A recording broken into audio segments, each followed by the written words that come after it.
This is the Agribusiness Report. I'm Tony St. James.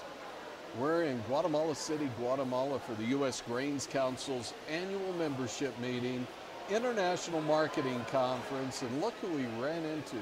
Veritti Ulibarri, who is from, going to call it Eastern New Mexico. Yep. Is that okay? That's right. Eastern New Mexico is perfect. Okay, so Veritti, I've been to quite a few of these.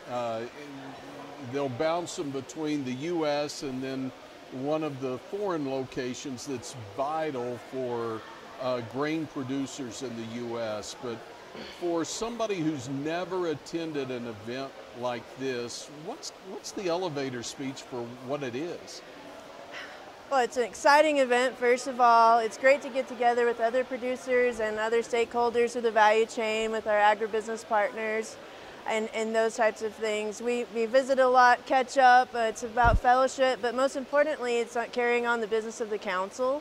We're focused on our mission of developing markets, enabling trade, and improving lives. And what could be better than improving lives? And when you get a lot of producers that they grow feed and food and fuel for the world, it's a really exciting place to be. And we get together and we talk about how we can better do that, where we can focus our energy and our resources.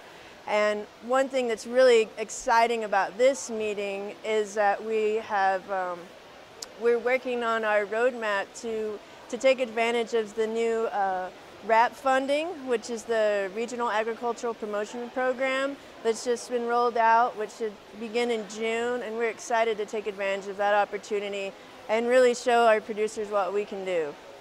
Okay, for those who don't know you, and you've actually, I believe, was it chair of the National Sorghum Producers, or was it the Sorghum Checkoff Program? The United Sorghum Checkoff Program, yes sir, yes. I was honored to serve as the treasurer for 2 years and chairwoman for 2 years. In that time, we had a lot happen.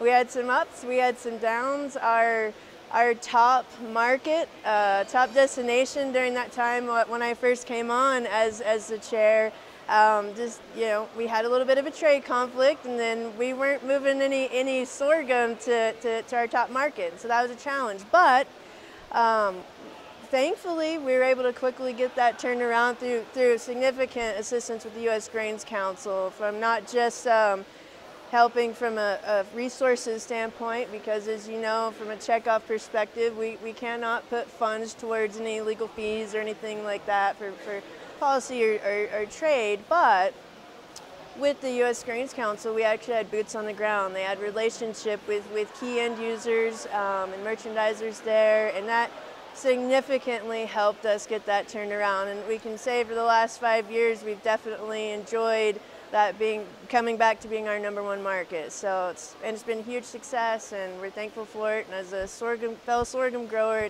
it showed up in positive basis in my area and others. So that's a win.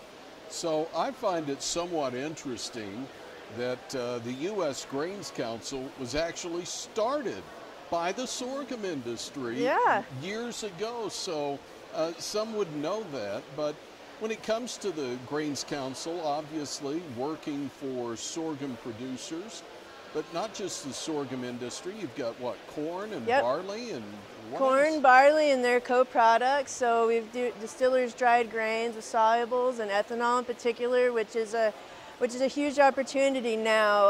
As the world is looking to become a little more green, we're looking at some renewable energy type things, and ethanol fits that bill really well. We also have opportunity with sustainable aviation fuel, which is a huge thing, and also gives us opportunities in some of the mature markets that we have across the globe to actually expand our market share in a different type of product. So that's really exciting. And in my mind, whether or not I grow grain sorghum or corn or barley, it doesn't matter. In my mind, we all work together in alignment so all boats rise, and I think that's important. You stole my thunder. I thought, does this mean that rising tide lifts all boats? You said it better than I did. Okay. there's so much that goes on at a U.S. Grains Council meeting, but so many things that producers might not know about. For example, having these offices around the world.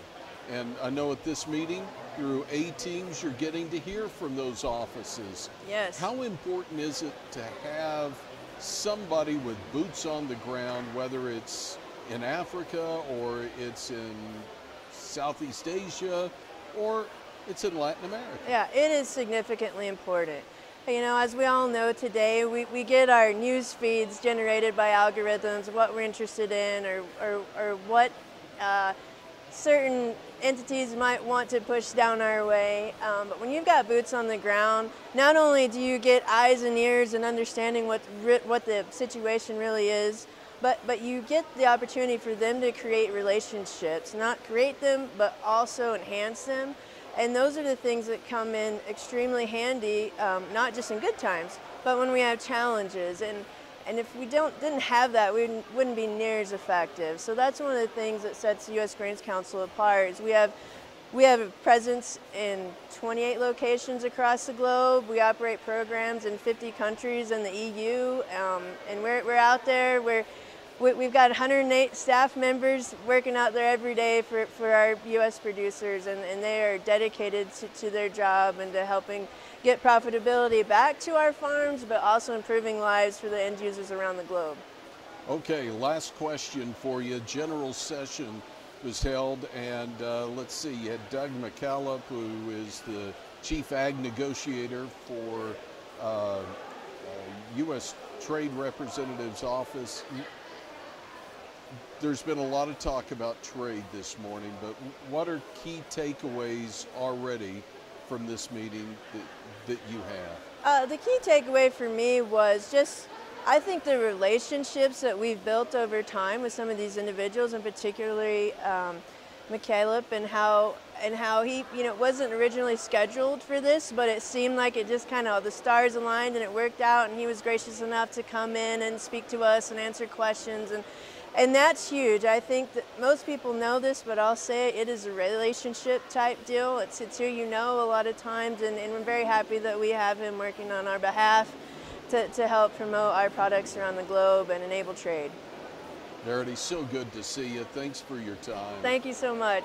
Veritti Ulibarri is the vice chair for the U.S. Grains Council. Makes her home in eastern New Mexico. And we're in Guatemala City, Guatemala for the U.S. Grains Council's annual membership meeting, International Marketing Conference, and I'm Tony St. James. This is the Agribusiness Report.